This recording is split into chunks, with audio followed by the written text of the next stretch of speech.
Bom dia, tudo bem? Dando continuidade então à nossa jornada aqui sobre as empresas familiares. Hoje a gente vai falar sobre planejamento sucessório. Então estão todos muito convidados. A Raquel já está aqui já, vamos assinar para ela. E, e o objetivo é esse, pessoal. O objetivo é a gente trazer aqui alguns assuntos que são muito importantes para quem tem empresas familiares. E quando a gente olha lá na frente, a gente sempre tem que imprimir a gestão do nosso negócio, a continuidade dele. Então, o tema planejamento sucessório é extremamente ter mais tranquilidade e enxergar o seu negócio caminhando, independentemente de você. E vamos aguardar.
É o que compõe o que a gente vai tratar aqui de planejamento sucessório.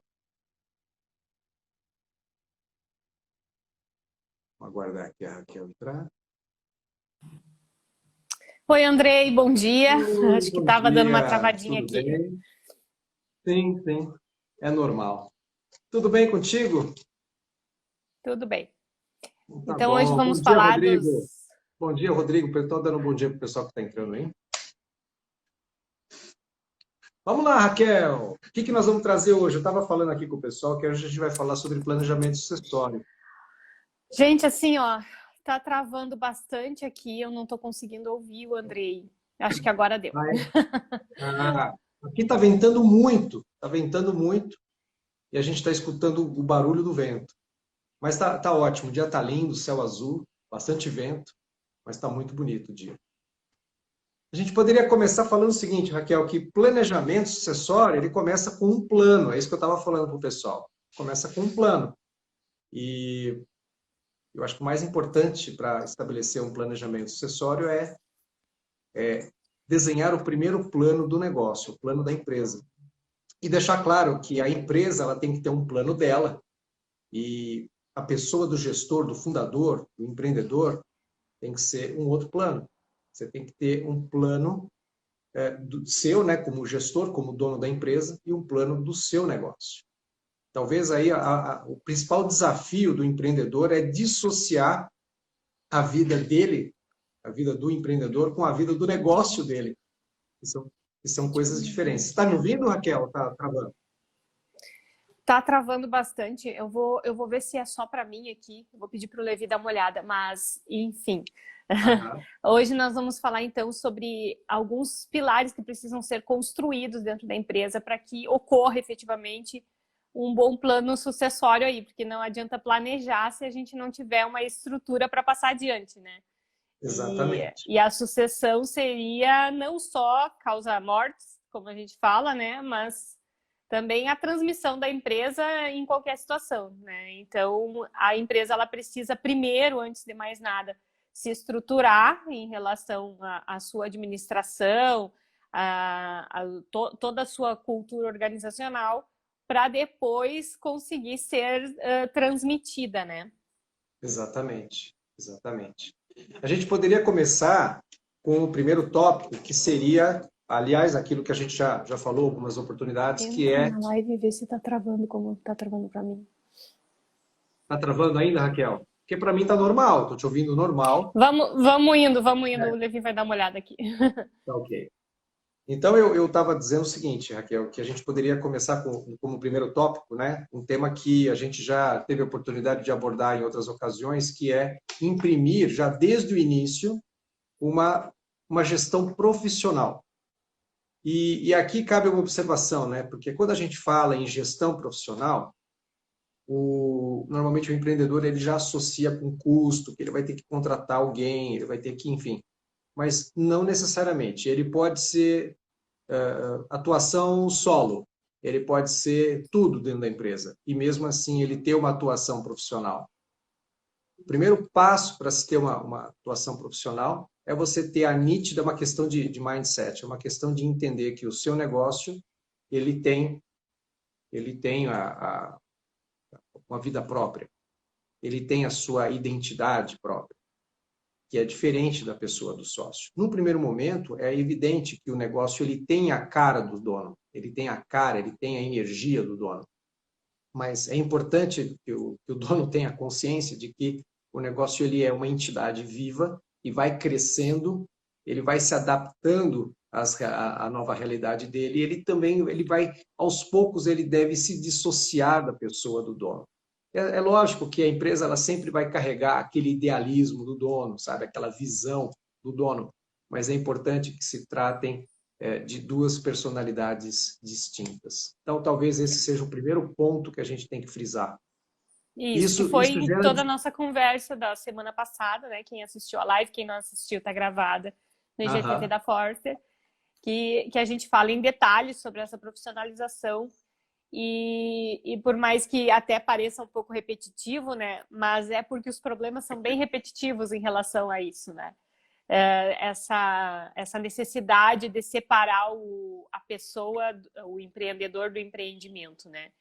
Então, a questão da gestão profissional não é, como tu disse, não é uma pessoa, um profissional da área da administração, mas sim o empreendedor entender todas as estruturas e as ferramentas que ele precisa colocar em prática para que aquela administração ela aconteça independente da pessoa que está administrando. Na verdade, seria Uhum. isso, né? Que qualquer um que chegue ali e pegue o trem andando, ele consiga dar sequência naquele negócio, né? Porque quando a gente fala em se preparar para uma sucessão, é porque, e com bastante antecedência desde o começo do empreendimento, é porque a gente nunca sabe quando que isso efetivamente pode acontecer, né? Porque Exatamente. acaba que, às vezes, né, questões que não estão sob o nosso controle, elas acontecem e a empresa ela precisa dar seguimento, né? Eu vejo aqui como exemplo algumas empresas que entraram em recuperação judicial aqui em Santa Maria, tem processos de moinhos, né, que aqui é mais frequente, talvez, e a dificuldade do administrador, que eu tenho contato com esse administrador judicial, né, é justamente porque a empresa passou a vida inteira sendo administrada por uma pessoa que agora veio a faltar, né? E aí os administradores que ficaram, eles sucumbiram, porque eles não sabiam nem como que aconteciam as tratativas com os fornecedores, para quem eles forneciam, né? Porque o moinho fornece também, né? E essas negociações passaram a ser muito mal feitas, né? A partir da falta do administrador que começou a empresa, né? Que foi o pai deles. E aí a administração judicial tá que aí ela sabe menos ainda, né? Porque os seus filhos não sabiam como é que acontecia, imagina agora. Mas, felizmente, parece que a história agora, que já dura 10 anos, ela vai ter um final feliz, porque conseguiram reestruturar essa administração e a empresa parece que vai ter êxito nessa recuperação judicial. Mas até isso acontecer, quanto se perdeu no caminho, né? Porque a gente sabe os problemas que é ter uma administração judicial dentro da tua empresa para fazer o teu negócio, né? Isso aí é uma interferência muito drástica, né? Muito violenta, eu diria, ainda mais numa empresa familiar. Mas a profissionalização, ela seria isso, é quem chega, independente de qual motivo chegar para administrar, conseguir dar sequência sem ter problemas de comunicação com ninguém, né? Seja com quem vem antes da gente, quanto quem vem depois. Isso mesmo. E, na sequência, né, superada essa questão de você imprimir uma gestão profissional no seu negócio, eu traria para a gente refletir como um segundo pilar a questão de você implantar um sistema meritocrático, tá, no seu negócio. Não importa que você, no início, seja você e você, né? O sistema meritocrático, o ambiente meritocrático dentro do seu negócio, ele é importante por quê? Vamos trazer aqui para a realidade, né, do empreendedorismo familiar. Quando eu tenho um negócio próprio, eu tenho aquela tentação, eu me vejo tentado, como eu sou o dono, eu posso tudo. Eu posso contratar um amigo, eu posso colocar uma amiga, eu posso colocar um parente, eu posso, enfim, eu posso dar emprego para quem eu quiser. Tem o poder, né? Eu tenho o poder da caneta, eu tenho o poder da decisão. Mas aí o que acontece? De novo, né? Existem os interesses da empresa, tá? Que é uma entidade à parte da pessoa do sócio, e tem os interesses do próprio sócio. Aquela contratação, muitas vezes, atende o interesse do sócio, por uma questão de amizade, por uma questão, enfim, não importa o motivo, tá?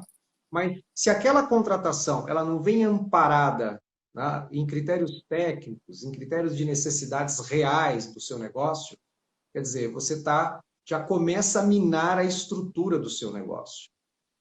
Quer dizer, para a contratação, antes de contratar, você precisa entender dentro do seu negócio quais são as atividades essenciais para que a engrenagem da operação aconteça. Então, você tem, por exemplo, dentro da área comercial, você precisa ter inicialmente um profissional, eventualmente, que vai vender. No início, você vai fazer tudo, tá? Você vai cuidar da parte comercial, você vai cuidar da parte financeira, vai cuidar da parte administrativa. Só que com o passar do Vai tempo, atender cliente, vai fazer de tudo. você vai fazer tudo. Só que com o passar do tempo, é saudável que essa atividade operacional você vá treinando outras pessoas para que façam, porque não é o papel essencial do fundador da empresa. Porque senão você corre o risco, imprimindo uma gestão assim muito pessoal, você corre o risco de passar a sua vida inteira atrás de um balcão, se for uma loja, você corre o risco de passar o dia inteiro num ambiente fechado, se tratar numa indústria, ali operando máquinas. Quer dizer, você que é o fundador, você corre o risco de ficar ali preso no seu negócio. E aí a gente chega àquela conclusão, né, que na verdade durante a sua vida você não foi dono de um negócio, foi na verdade o negócio que é dono de você. Você não tem absolutamente nenhuma liberdade. E aí acontece, Raquel, muitas vezes, como a gente já conheceu casos, né, de pessoas que, quando a gente conversa, que hoje são empreendedoras, têm o seu próprio negócio, que sentem saudades da época que eles eram CLT. Olha que absurdo. Porque quando eles eram CLT, eles tinham mais liberdade, eles eventualmente até ganhavam mais, tá? E tinham férias, enfim, tinha um monte de coisa que hoje eles já não têm mais. Tinha uma vida mais organizada, digamos assim, Sim. né? Porque, na verdade, tu ser seletista, né? Tu ser funcionário, tem toda uma legislação organizando parte da tua vida, né? Uhum. E aí, quando tu vira um empresário, é tu que tem que criar essa organização. Tu não vai seguir nada pronto, né? Então, essa Exatamente. mudança de posicionamento exige um trabalho um pouco mais estratégico. E quando fica somente naquela função diária ali, tu perde essa visão estratégica, que é o que dá a vontade, a energia para fazer o empreendimento.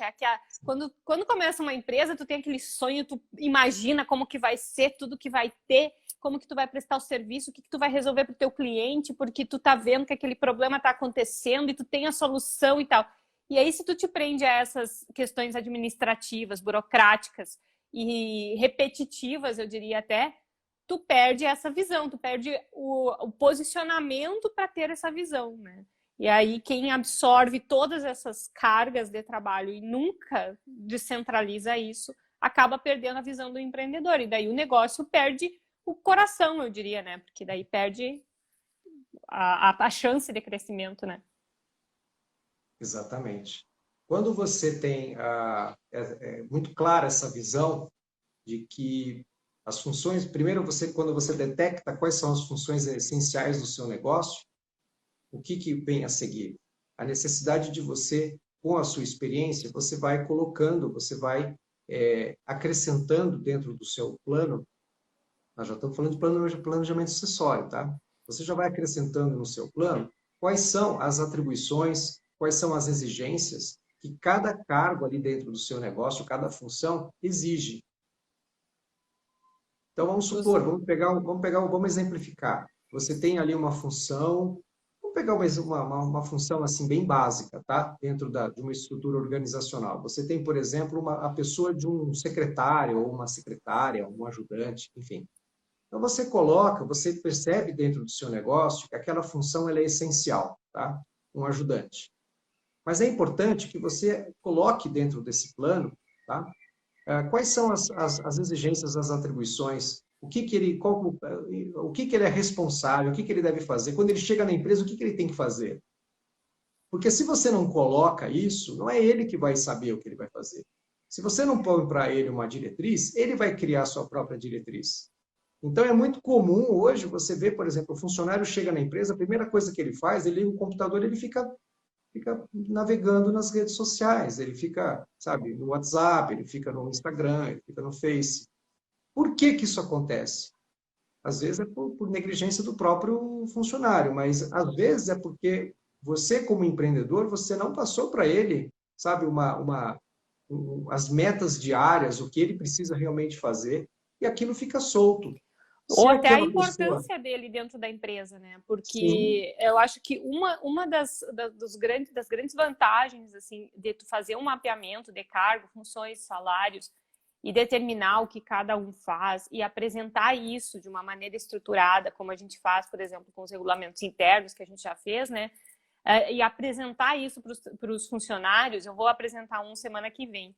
E aí eu conversei com o empresário e disse assim, vamos fazer um evento na empresa, porque tem que causar um impacto. E sim. impacto a gente só causa se a gente colocar emoção naquilo, né?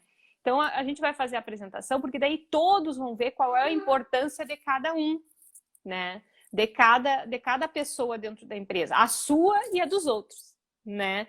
E aí quando tu entende a tua importância e aquilo ali se torna algo especial para ti, né? Aí tu dá mais valor, e dando mais valor, né? Esse tipo de questão que tu colocou aí do funcionário chegar e ficar fazendo outras coisas que não as funções dele, isso aí já vai reduzir muito a chance de acontecer, né? Você sabe, Raquel, que existe assim um case de muito sucesso, né? Quando a gente fala nesse planejamento de cargos e atribuições, que é o caso Disney. O caso Disney Sim. assim, é muito interessante, porque quando você pergunta, né, para um funcionário ali, ele se vê como um artista.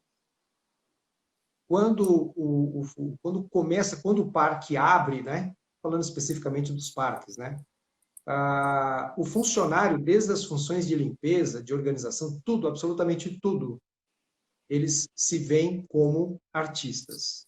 E quando o parque abre, começou o show. E essa visão, ela é passada, tá? Ela é passada para todos os funcionários, para todos os parceiros, para todos os colaboradores. Cada funcionário se sente uma peça importante de uma engrenagem. E é mesmo, não é Que que ele é, deve... né? É verdade, é a maior verdade que existe, né? E todas as funções são extremamente relevantes. Imagine, por exemplo, o brasileiro tem uma tendência, né, de muitas vezes menosprezar algumas funções, mas todas as funções são importantes. Imagine, por exemplo, a função de uma limpeza. Quando um cliente chega no ambiente, se o ambiente está cheirosinho, está gostoso, tá, sabe, aquela coisa convidativa, é uma impressão que fica. Agora E imagine um ele cliente não chegando... suja. Porque se tu chega num ambiente Isso. limpo, tu não suja, tu te cuida. Agora, se tu chega num negócio meio, né? Agora imagine, por exemplo, se o seu cliente chega, tá, no ambiente da sua empresa e está tudo bagunçado, está tudo, sabe, cheirando ruim. Quer dizer, é uma outra impressão que fica. Então, todas as funções, tá? Absolutamente todas as funções, elas são importantes, são peças de uma engrenagem. E como você disse, Raquel, quando você vai estabelecer, vai formular e apresentar o regulamento interno da empresa, que são as regras internas do seu negócio, ou então um plano de cargos e salários, você realmente tem que fazer um evento para isso. Você tem que dramatizar e mostrar para o seu funcionário que aquilo realmente é um espetáculo, tá? E que ele faz parte do show. Ele é uma engrenagem que ele faz parte, ele é uma peça fundamental dentro dessa engrenagem. Se ele falhar na função dele, vai comprometer o resultado de todo o negócio. Quando o funcionário ele tem a plena consciência da sua importância dentro do empreendimento, ele tende, tá? Ou ele espana, quando ele não está a fim de abraçar uma responsabilidade, ou ele realmente vai abraçar aquilo com unhas e dentes porque ele vai se sentir valorizado. E se enganam, Raquel, aqueles que imaginam, tá, que a única maneira de você motivar alguém é pelo salário. Existem inúmeras pesquisas, tá, de pessoas que aceitariam ganhar menos, tá, em troca, por exemplo, de ter uma qualidade de vida melhor, de ter mais tempo para ficar com a família. Então, é uma falsa crença essa de que dinheiro é a única maneira de você motivar o seu funcionário, tá? E para o ser humano, uma das questões muito importantes para ser feliz, né, que a gente vê nas pesquisas, é o reconhecimento e é o pertencimento. Né? São duas questões muito importantes para o ser humano. Então, quando tu te sente que tu pertence àquele grupo e tu é reconhecido dentro daquele grupo, seja por qual função que tu ocupe, é um critério de felicidade, né? Então, se tu coloca para qualquer tipo de funcionário que ele pertence àquele local, que aquele grupo, ele não existiria perfeito do jeito que ele é, né? Com as suas imperfeições, mas perfeito do jeito que ele é, sem ele, e que aquilo ali, o trabalho dele é importante e então é um reconhecimento, tu já traz uma equipe muito mais coesa para dentro da tua empresa, né? Que funciona mais independentemente do que a tua atuação como empresário, né? E aí isso aí se constrói mais um dos pilares aí para a gente fazer a sucessão, né? O planejamento sucessório. E dentro de tudo isso que você está dizendo, imagine, por exemplo, se você tem um plano, tá?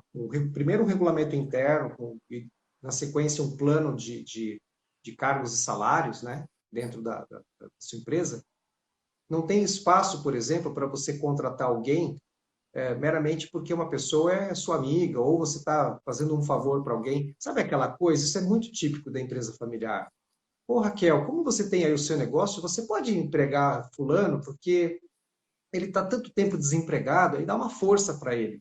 Isso é uma crença nossa, sabe? De que a pessoa, a condição para ele ser, para você contratar alguém é porque ela está muito tempo desempregada. Quer dizer, as pessoas distorcem. E a gente tem que tomar cuidado para não pegar carona nessa crença coletiva, sabe?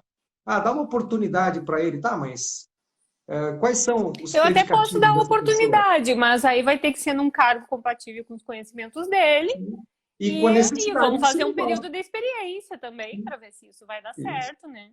Porque ele vai né? Quer participar dizer, dessa engrenagem. Agora, se tu não tem uma engrenagem para dizer para qual ela vai participar, aí também, né, vai aceitar qualquer coisa.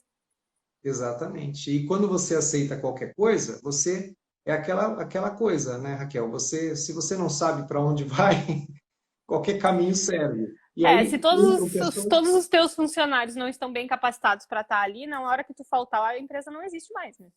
Porque exatamente. eles não vão conseguir passar isso adiante, né? Aquela administração, ela não vai acontecer.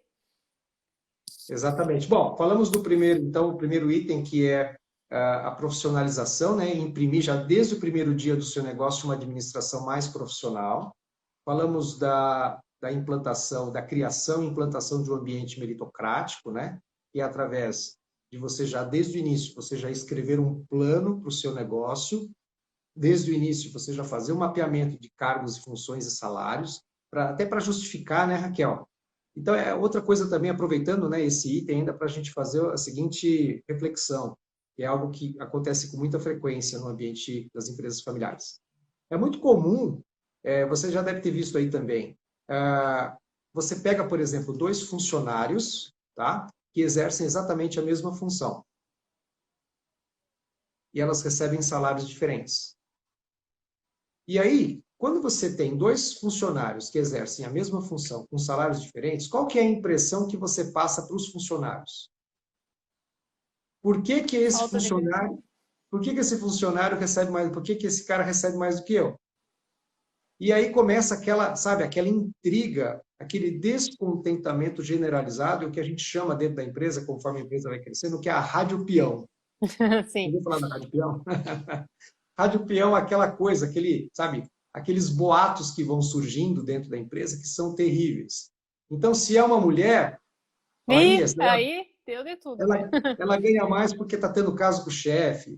Ah, é o homem? Ah, ele está ganhando mais porque ele está tendo um caso com a chefe. Quer dizer, você começa a criar, a estimular uma disseminação de intrigas dentro da empresa e, ao invés de melhorar, ao invés de dar coesão para o seu time, você só vai trazer problemas, você vai desagregar, enfim, vai trazer um monte E, de... enfim, desmoraliza completamente, desprofissionaliza daí, né?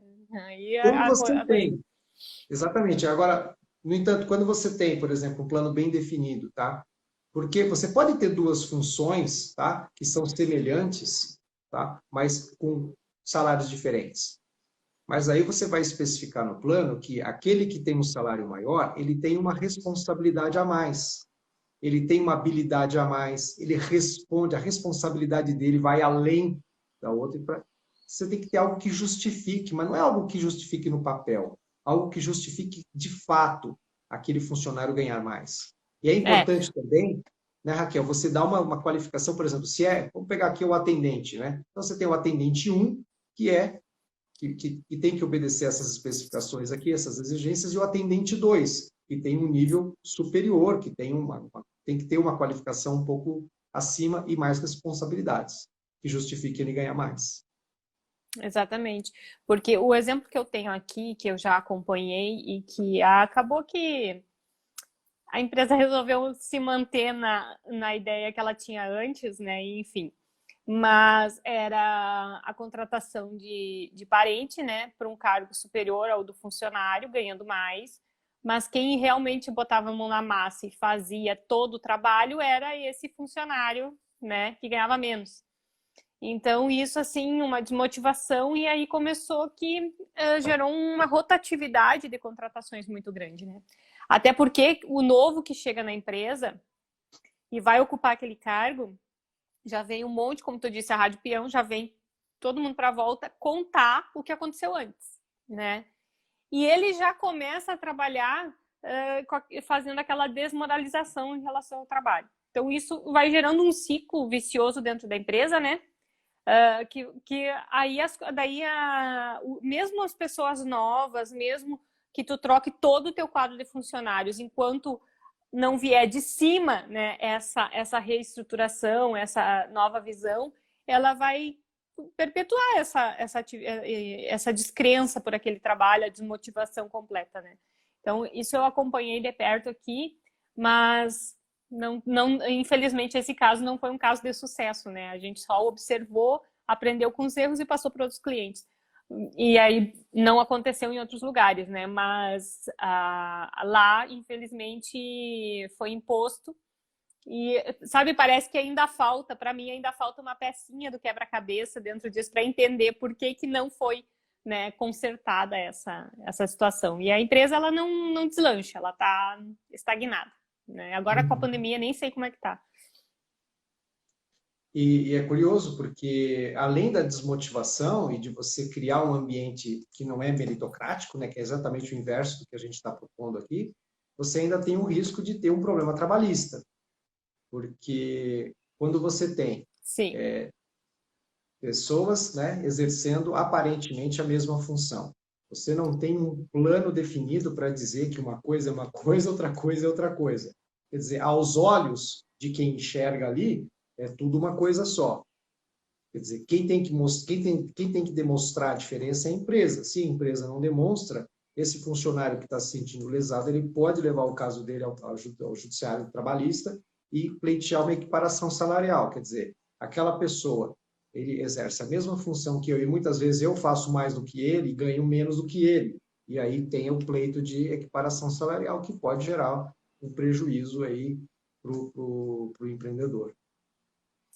Todas essas questões que a gente está debatendo aqui, além de reestruturar a empresa, ela evita riscos gigantescos de litígio, né? Seja na esfera trabalhista, seja questões de consumidor até, que impacta também, né? E até a questão entre sócios, né? Porque quando a gestão também não é uma gestão administrativa, vai dar problemas entre sócios e isso também pode gerar uma demanda. Então, a tua reestruturação, a tua adequação legal, ela te blinda daí, né? Exatamente. E quando você cria, né, você cria essa gestão profissional, quando você imprime, já desde o início, um ambiente meritocrático, através de um plano definido de onde você está e onde você quer chegar, quais são as peças da engrenagem do seu negócio, você começa a definir os cargos, as competências, os respectivos salários, você começa a criar o que a gente chama de cultura organizacional, que seria o nosso quarto item. O que é a cultura organizacional? Cultura organizacional é a identidade do negócio. A cultura organizacional é o DNA, né, da sua empresa, onde quando o empregado, quando ele chega no seu negócio, quando ele começa a trabalhar, ele já começa a sentir que aquela empresa ela tem definidas as regras, ela tem um propósito, ela tem uma visão, ela sabe onde quer chegar. E o mais importante, tem seus valores praticados, né? Ele tem os seus valores e, principalmente, Raquel, ele foi contratado, tá? Ele foi contratado por uma tarefa específica. Ele foi contratado para ser uma engrenagem importante dentro do negócio. Falou, olha, nosso objetivo é chegar ali e você vai fazer parte dessa história. Quer dizer, a própria contratação ela já é feita com um propósito definido, não é? E você já sabe quais são os requisitos que você precisa dentro daquela função e você vai, obviamente, atrás de candidatos que reúnam esses requisitos e não buscar, naquela pessoa, no amigo de sair de final de semana. Pode até ser, eventualmente, o seu amigo, tá? Mas o importante é que ele tenha as qualidades e as qualificações que você precisa para o seu negócio. Quer dizer, aí você começa a criar uma cultura profissional, uma cultura que a gente chama uma cultura organizacional. E se a gente for ver qual é a definição de cultura, né? São atos que se perpetuam pelo tempo, né? São coisas que são praticadas várias vezes por um longo período de tempo. Então, não adianta, assim, construir a empresa nas coxas, como a gente diz, né? Daquela forma antiprofissional, né? Não profissional. E aí, quando surgir um problema, cobrar uma cultura que não existe, né? Exatamente. Quando acontecer alguma coisa, aí você vai atuar para resolver o problema. Não, você vai ter que pagar, você vai ter prejuízo, você vai ter que se reestruturar, e isso não acontece do dia para a noite. Por isso a importância de começar uma empresa, né? Ou para quem já começou e tá nos assistindo aí, tá, né, querendo se reestruturar, e aí uma frase que às vezes eu falo, escada se lava de cima para baixo, né? Então você vai ter que começar por você, né? De cima. O empreendedor, ele vai ter que interiorizar essas mudanças que precisam ser aplicadas, né? E dali fazer a sua reestruturação de cima para baixo e implementar essa nova cultura organizacional. Mas isso não vai ter um impacto a curto prazo. Então, por isso, nós estamos falando aqui de planejamento sucessório justamente porque são questões que são construídas a longo prazo, né? Ou para longo prazo, para ter um resultado em longo prazo. E a implementação dessa cultura é isso, tu não vai ver um resultado imediato. Então, não serve para resolver problemas, apagar incêndios, como a gente diz, né? Que a gente, às vezes, chega na empresa primeiro apagando os incêndios, para depois implementar uma nova estrutura, uma nova cultura organizacional nessa empresa que vai dar os seus resultados a longo prazo. Então, pode ser que você chegue, apague os incêndios, comece a reestruturar, implemente tudo isso e ainda continue acontecendo alguns problemas, reflexo daquele teu comportamento mais recente, né? E aí isso vai sendo solucionado. Às vezes as pessoas têm tanta pressa, e até eu falei isso ontem na live de ontem, né? Aquele empreendedor que quer resultado imediato, né? Que quer imediatamente ter um lucro estrondoso na empresa, isso não vai acontecer enquanto tu não tiver tudo isso aqui organizado, gastar para organizar tudo isso aqui. E aí depois tu vai ver os resultados, mas aí esses resultados eles vão ser constantes por um longo período de tempo, e não aquela coisa, recebe, né, um monte de dinheiro imediatamente e depois não recebe mais nada também, né? Porque aí teu cliente não volta, o funcionário sai, enfim, né? Nossa, a cultura organizacional, né, tudo isso que nós estamos falando aqui, ela traz muitos, mas muitos dividendos no futuro, sabe? Porque você começa a enxergar, você começa a ter lideranças dentro do seu negócio, sabe? Lideranças que conhecem profundamente o seu negócio, que conhecem os valores do seu negócio. E o mais importante é que você consegue formar um time. E um time, muitas vezes, muito mais competente, tá? Do que você mesmo como fundador do negócio. Você começa a atrair, como você tem uma cultura organizacional, você começa a atrair pessoas que se sintonizam com essa cultura. Quando você não tem cultura alguma e você vai deixando as coisas, sabe, a esmo, deixando as coisas soltas, quer dizer, você vai, qualquer pessoa serve, então é muito comum, as pessoas, você vai atrair todo tipo de gente, sabe, pessoas que não estão comprometidas. Normalmente o não comprometido, ele atrai quem? O não comprometido. Porque o não comprometido, uma coisa que ele odeia, tá? É se comprometer com algo. Já parou para pensar nisso? Porque assim, Tomar decisões, né? você só Tomar vai ter. decisões e assumir responsabilidades. Não assume responsabilidades, Não, né? ninguém. Se o próprio, é como você disse, Raquel, se você está dentro de um meio, tá? Dentro de um ambiente, né, corporativo, onde ninguém assume absolutamente nenhum tipo de comprometimento, tá? Ninguém assume compromisso algum. Não existe alguma coisa definida para onde se está e onde se quer chegar.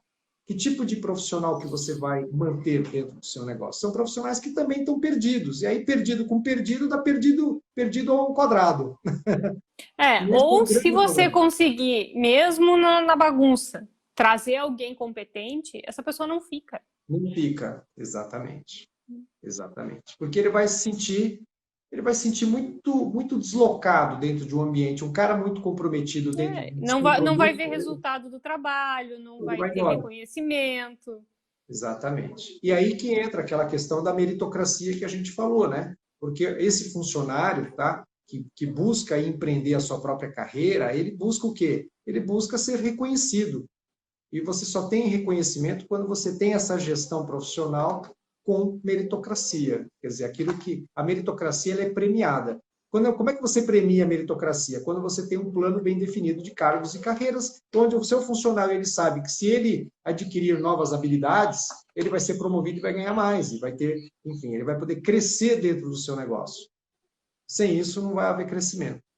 Exatamente. E aí, com todas essas estruturas que a gente falou, profissionalização da gestão, implementação da meritocracia, mapeamento de cargos, funções e salários, a cultura organizacional bem estruturada, né, que vem a um longo tempo sendo planejada e executada para ter, né, resultados a longo tempo também, ela torna o negócio independente, né? Exatamente. É. E aí é onde a gente queria chegar.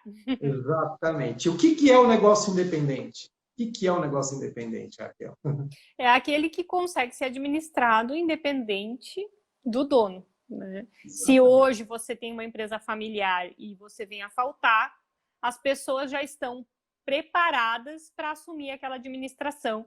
A empresa, ela funciona independente de ti, né? Que foi um dos erros que eu elenquei ontem, né? As pessoas querem muito que o negócio ande sozinho, né? Porque é tanta responsabilidade do empreendedor, mas antes do negócio andar sozinho, tem que fazer tudo isso, né? Porque quando o negócio andar sozinho, ninguém sabe que ele está andando sozinho, né? Aquele que anda sozinho, que dá lucro, que realmente advém, né, de muito trabalho, muita construção, que tem a sua competência, tem a sua independência conquistada e não implementada de uma hora para outra, ele vai ter que o cliente e o empregado dele nem vai perceber que está faltando alguém na empresa, né? O gestor foi trocado o gestor, enfim, as coisas vão continuar funcionando. Então, um negócio independente nesse sentido, aí sim ele vai poder ser transmitido, né? Seja pela sucessão causa-morte, seja por uma sucessão que a empresa determina, porque quando a gente fala sobre planejamento sucessório, parece que a gente vai dizer como que nós vamos fazer a transmissão desse patrimônio, né? Na verdade, a gente estrutura para fazer a transmissão. Agora, cada empresa, cada empreendedor, cada empresário, ele vai definir dentro da sua empresa, dentro do seu negócio, como que isso vai ser transmitido. Mas a gente só pode chegar nessa fase se nós conseguirmos estruturar tudo isso, que é o maior trabalho, né? Porque muitas pessoas, eles olham para esse assunto do planejamento sucessório como algo assim, ó, como fazer a sucessão de uma empresa. Não é isso que nós precisamos nos preocupar, nós precisamos nos preocupar com a jornada para chegar nesse ponto. Porque dentro dessa jornada, nós vamos daí definir quem que vai poder suceder, enfim, né? Quais são as pessoas que vão estar mais habilitadas, né? Cada empresa vai ter a sua forma de transmissão. Mas o mais importante é deixar ela pronta para ser transmitida, seja por um planejamento, por cotas, por fazer uma holding, algo nesse sentido, ou seja por um evento inesperado, né? Da morte inesperada de alguém, falecimento de alguém, a empresa já estar pronta para ser transmitida, né? Essa jornada é a mais importante e a mais difícil de construir. Mas é importante também a gente pontuar, né, que aqueles que estão conosco aqui hoje e aqueles que certamente vão nos assistir, né, porque vai ficar gravado, às vezes a pessoa tem 10, 15, 20, 30 anos, né, de negócio, né, e não fez isso, né? E ainda ele se vê muito amarrado ao seu próprio negócio, muito dependente do negócio. E aí, normalmente, essa pessoa deve estar com aquele, sabe, aquele coração, né, apertado, falando, meu Deus, e agora, né? Não fiz, mas a boa notícia é que isso pode, sabe, sempre há tempo para se mudar a chavinha. Como você porque disse, senão, além de continuar fazendo errado, tu vai saber que tu está continuando fazendo errado, né? Isso então, é um estresse, uma carga emocional que é insuportável, né? O primeiro passo é tomar consciência de que o seu negócio ainda não anda sozinho. E você e o negócio praticamente é uma coisa só. A gente precisa fazer a dissociação. Então, ter a consciência de que é necessário fazer alguma coisa é o primeiro passo. E a partir daí, é importante que todos saibam que sempre há tempo para se fazer isso.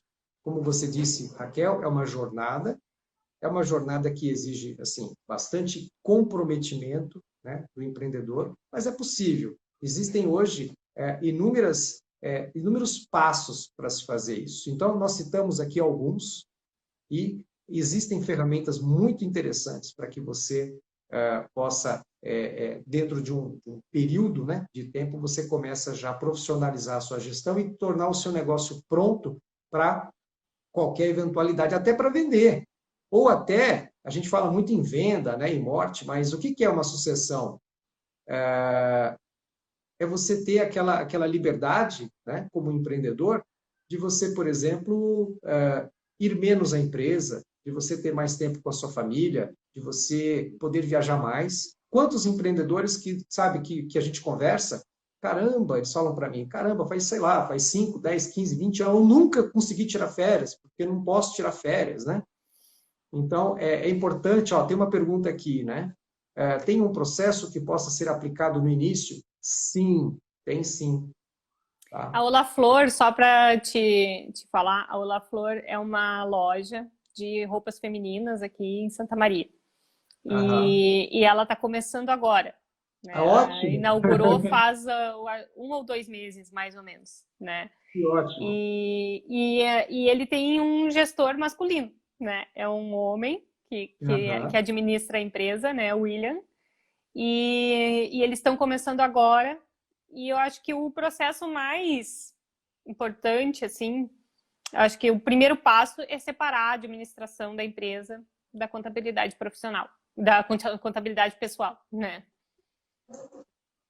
Vencer aquela tentação de que o dinheiro que está no caixa é seu e não é da empresa. Mas é possível sim, tá? tanto é possível o início, tá? Assim, eu diria que é o melhor momento para você começar é agora, tá? Quando você já tem um negócio já há um certo tempo, é possível? Sim, é possível. Só que você já, no decorrer da sua jornada, você já foi incorporando alguns vícios. Então, talvez por essa questão do hábito, né, dos vícios que foram se acumulando, talvez sejam mais difíceis sob o ponto de vista de comportamento, sabe? Vício é vício, né? Hábitos são hábitos. Então, para você quebrar o ritmo de um hábito é sempre mais delicado. Mas o seu momento agora começando o negócio, é o momento ideal para que você possa realmente já desde o início já imprimir essa gestão profissional e já fazendo a administração voltada para essa sucessão, o planejamento sucessório mais adiante. E o importante é o seguinte, a gente tem um lema aqui, né? Que a gente tem que estar pronto. A gente sempre tem que estar pronto. E a empresa também, ela sempre tem que estar pronta. Ela tem que estar pronta para a morte do seu fundador, ela tem que estar pronta para um eventual investidor que venha, sabe, querendo, se interesse pelo negócio, investir no seu negócio. A empresa tem que estar pronta caso alguém queira, caso você queira vender o seu negócio, tá? Ela tem que estar pronta. O que mais a gente vê quando a oportunidade surge, eu não estou pronto. Nossa, surgiu uma oportunidade, mas eu não tenho dinheiro para investir. Surgiu uma oportunidade, alguém querendo comprar a empresa, mas eu não tenho nada registrado, não tenho minha contabilidade, não tenho nada. Quer dizer, a sua empresa não está pronta. Então, o que é fazer planejamento sucessório? É você efetivamente estar pronto para oportunidades que virão. Exatamente. Isso não se constrói do dia para a noite, mas se começa a construir do dia para a noite, né? O começo ele vai sempre ser também imediato. Eu acho que uma das coisas dos pequenos empreendedores é saber quantas funções você está fazendo, né? Eu acho que para eles também separar as contabilidades e saber quantas funções você está acumulando. E daí, aos poucos, né, vendo quais são as funções que você pode desacumular, né, passar para outras pessoas, Exatamente. enfim, e se reestruturar. Isso é muito legal o que você está dizendo, Raquel, porque o treinamento, ele passa por essa visão, né? Você treinar pessoas a fazer o que você faz. E muitas vezes a gente tem certos bloqueios para fazer isso, porque a gente tem que a gente nem sabe tudo que a gente faz, na verdade, né? Mas é importante mapear, fazer um diário de tudo aquilo que a gente faz. É um bom começo. A gente sempre pega aquele exemplo bem básico, né? Por exemplo, você monta um negócio de cachorro quente, né? Você põe lá, primeiro você começa a fazer o seu cachorro quente e qual que é o time interessante, né, para você começar a profissionalizar? Desde o primeiro dia, você já começar a treinar outras pessoas. Pega uma pessoa e treina a fazer o cachorro quente do seu jeito. Você cria um padrão, não é? Quando você começa a fazer o isso... McDonald's não chegou aonde chegou sem treinamento de como fazer os hambúrgueres, né? Porque saem todos iguais. Você pode comer aqui, na China, no Japão. Eu acho que muda muito pouca coisa, né, em relação aos países, às culturas. Eles estão tentando se adaptar às culturas mais regionais, mas o básico é sempre a mesma. E é isso que tem que ser transmitido, né? A forma de fazer. Porque é isso que conquista teu cliente, né? O Big Mac é igual em qualquer lugar do mundo. E quando Exatamente. A gente faz vai ser objeto de um outro encontro, né? Que a gente vai falar da expansão do negócio.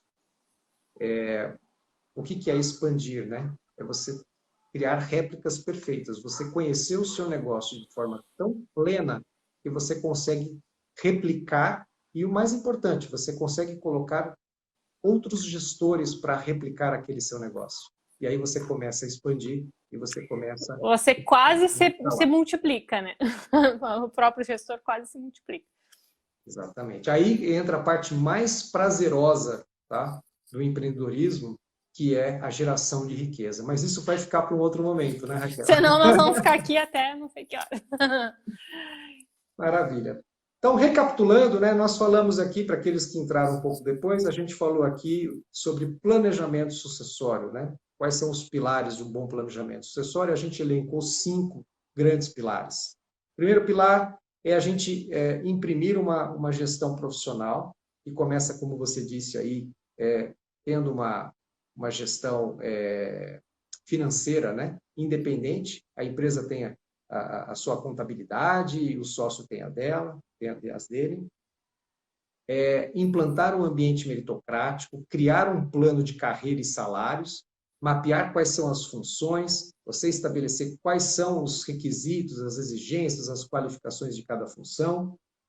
Você, com isso, você cria uma cultura organizacional que vai te trazer, ao longo do tempo, a independência do seu negócio. E com o negócio independente, ele está pronto para as oportunidades, você, empreendedor, estará pronto, a sua empresa estará pronta para ser adquirida, para comprar outras, para expandir, para fazer o que for necessário para que o seu negócio se perpetue no tempo. É isso aí. Então, acho que por hoje era isso, né, Andrei? E aí, na próxima sexta, às 8 horas da manhã, a gente está aqui de novo para continuar alguns assuntos relacionados a isso. Acompanhe nas nossas redes que a gente vai passar o tema com alguns dias de antecedência, né, para quem tem interesse. E esse vídeo vai ficar gravado no Instagram da Forster Mininel Advogados. E quem quiser assistir, compartilhar, mandar para alguém que está precisando desses conhecimentos, né? E até mais. E até mais. E lembrando, né, que essa live é a terceira, né, de uma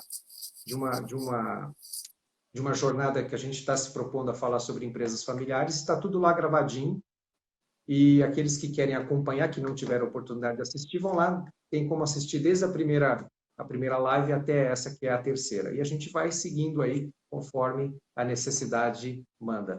Tá certo? Então, bom Raquel, dia para foi um todo prazer. mundo, bom final de Isso. semana, Andrei. Para vocês todos também, aqueles que estiveram conosco aqui, bom final de semana. E qualquer novidade, qualquer dúvida, por favor, escrevam, sugiram temas, que a gente está aqui para compartilhar conteúdo com vocês. Ok? Forte abraço.